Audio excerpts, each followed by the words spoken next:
Good morning, good afternoon, good evening, YouTubers, and to my blank slate crew. It's a wonderful day, and I just want to take a moment to express gratitude for the fact that I live in a day and age where I've got the technology to be able to pass on a lot of the knowledge that I've gained over the years. And I want to put a shout out to all the people that have mentored me in my journey towards where I am now in terms of my overall knowledge of health and wellness. And it's been a long journey that has been full of a lot of ups and downs, and times in my life where I wasn't healthy in any way, shape, or form, especially mentally, as a lot of people on this planet. They struggle with the same things. You just don't know about it. And yeah, it's just a wonderful day to wake up this morning and see the sun shining, and know that I got a roof over my head, and that I've got a growing little audience that I could pass on what I've been given. And with that, I had a question from a client today, and it was, what am I going to do today in terms of training? And my reply was that the training is the secondary part, and actually it's the third part of the equation. I put down that there's three parts, and they go in order. And the first one is that you have to be getting enough sleep to support your training. So sufficient sleep is number one, and then sufficient caloric intake and the proper macronutrients, your protein, carbohydrate, and fat, are number two.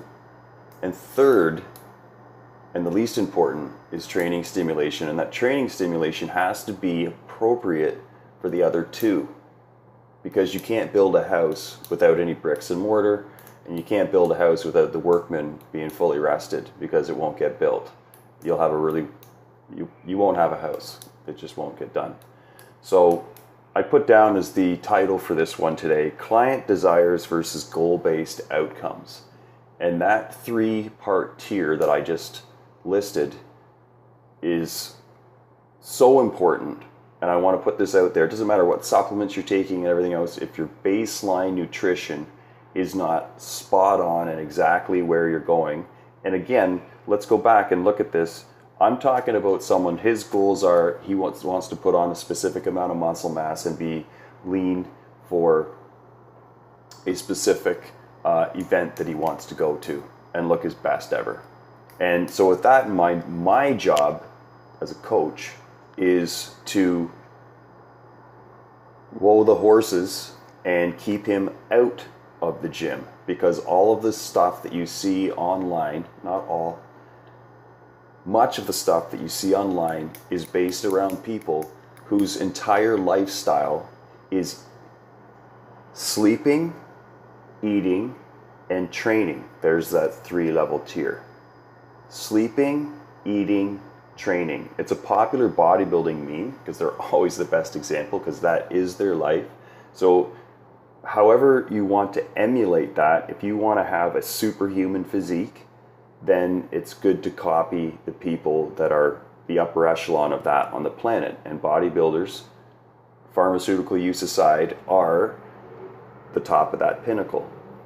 So if you want to have an above average physique and be healthy about it, then you have to copy some of the stuff they do and remove some of the other stuff, namely pharmaceutical drugs and exogenous hormones. And that's, when I say bodybuilder, I'm talking about a competitive bodybuilder that is actually competing, not just your average Joe at the gym that wants to look good. So when I say bodybuilder, in my mind, what I see is someone that's stepping on stage. That's a bodybuilder. A physique enthusiast is somebody that would aspire to having a greater muscular development than his fellow man or woman, and the principles at the base level remain the same. Sufficient sleep, macronutrient profiles and caloric intake to match what your goals are, and then applying proper targeted stimulation, not annihilation. That's a quote from Lee Haney. Stimulate, don't annihilate. That's an 8-time Mr. Olympia. And that was back in the day when drug use was not as rampant as it is now, and much of their gains and development was created through targeted, systematic, and very well thought out eating, sleeping, and training. So eat, sleep, train. Eat, sleep, train. That's the that's the cycle. All right. So while we're setting up our program, our desire is that we want these results quickly, and that's the other thing too. Mark down. You have to be patient. If you are a natural physique enthusiast, patience is the key, because there's 24 hours in every day, and those 3 things have to be in place every day, because there's no masking screw ups with that if you're not taking exogenous hormones.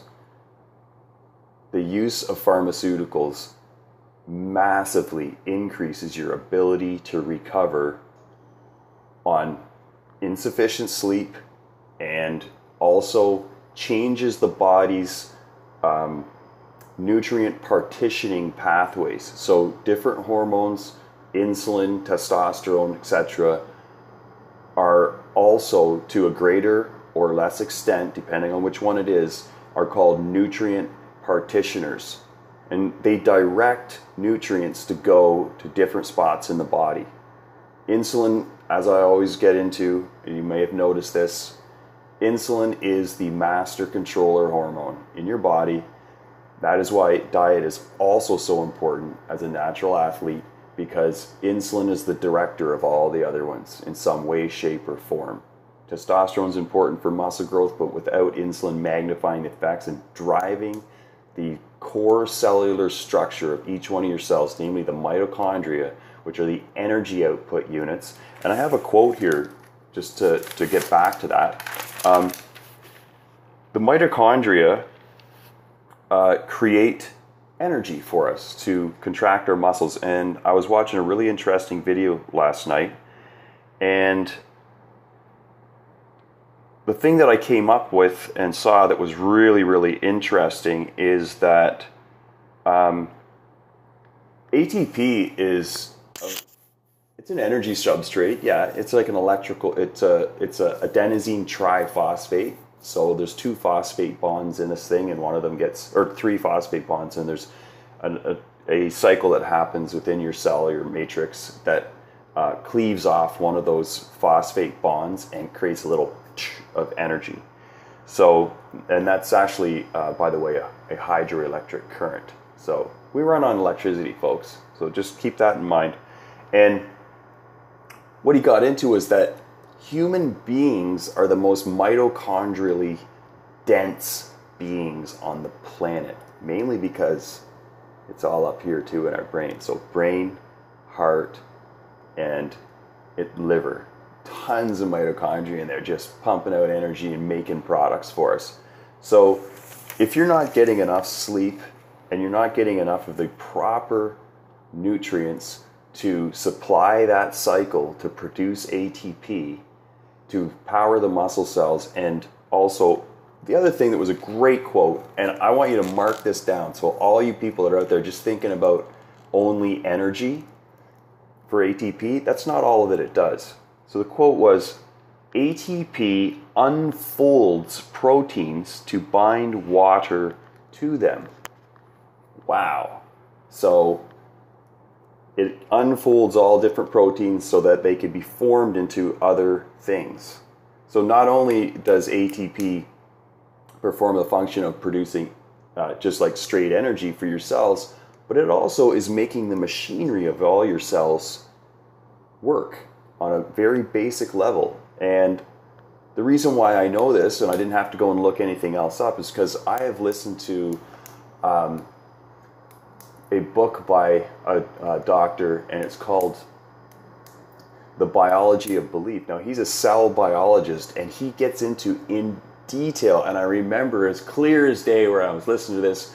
I was down in the United States driving my 18-wheeler when I was doing that for 3 years, and I used to listen to this guy constantly because I was listening to him for other reasons, but because of my nutritional background, a lot of the stuff that he was saying was translating over into my subconscious. And then while you're sleeping, which is another thing while you're recovering, you're processing a lot of stuff, and I can put these things together.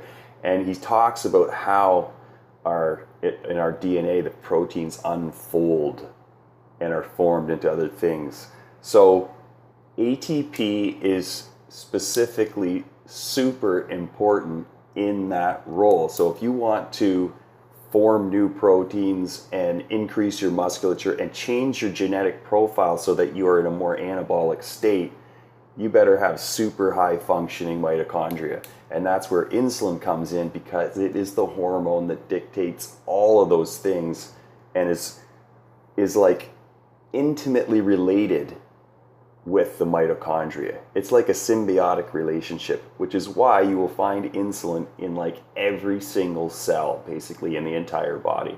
And I have posted on my Facebook before, I'm going to see if I can find it, some studies where they actually have pictures of the concentrations of where insulin hangs out.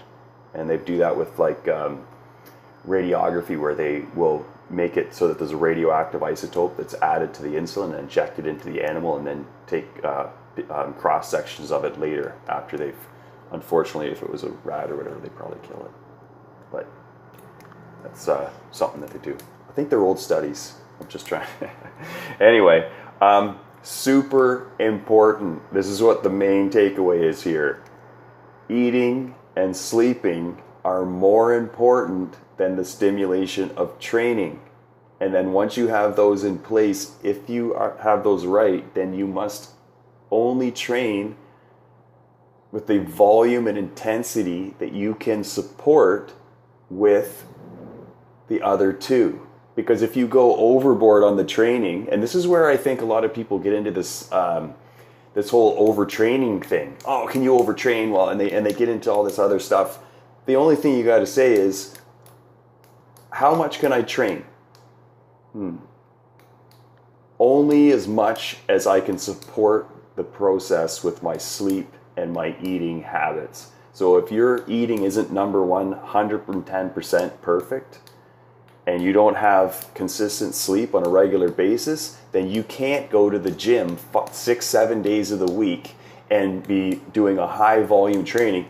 That's where you should go and read a book like Brawn by Stuart McRobert for hard gainers, which again, hard gainers, I think, is probably a metaphor for, or whatever you want to call it, for someone that doesn't have the discipline to eat and sleep consistently 7 days a week. And therefore, he'd probably discovered over time working with people that if you give these people even one full body workout a week, they will get better results than doing like a multiple split routine. So I hope this is making sense. And the other thing that I touched on in one of my last videos was tracking and monitoring your progress. For my clients, I have a system set up where they fill in a form on Google Docs and it submits it to me via email, so I know they did it at night, and that also plops it into an Excel spreadsheet, and there's a number of things on there. Sleep, did I eat all my meals for the day? It's very basic. I don't care so much about my client. Like, I think I've made a few references to this in my typings online too. It's like, I don't care if he lost 10 pounds this week. I don't care about that. I care about the habits that you build every day. And that's what you should care about. If you're building your own program and your research, if you're listening to this, you obviously have an interest in developing your own knowledge and doing your own thing. And experimentation is the key. But remember, when a scientist does a research experiment, what does he do? He marks everything down so that he can develop repeatable procedures that happen all over and over again. And that's what we want to be able to do, is repeat the same procedure that we know worked over and over again, and then bring in another one and see if that increases the effect, and then start to repeat all of them over and over again. And gradually you're going to have this synergistic effect, and then hopefully the body that you desire will appear.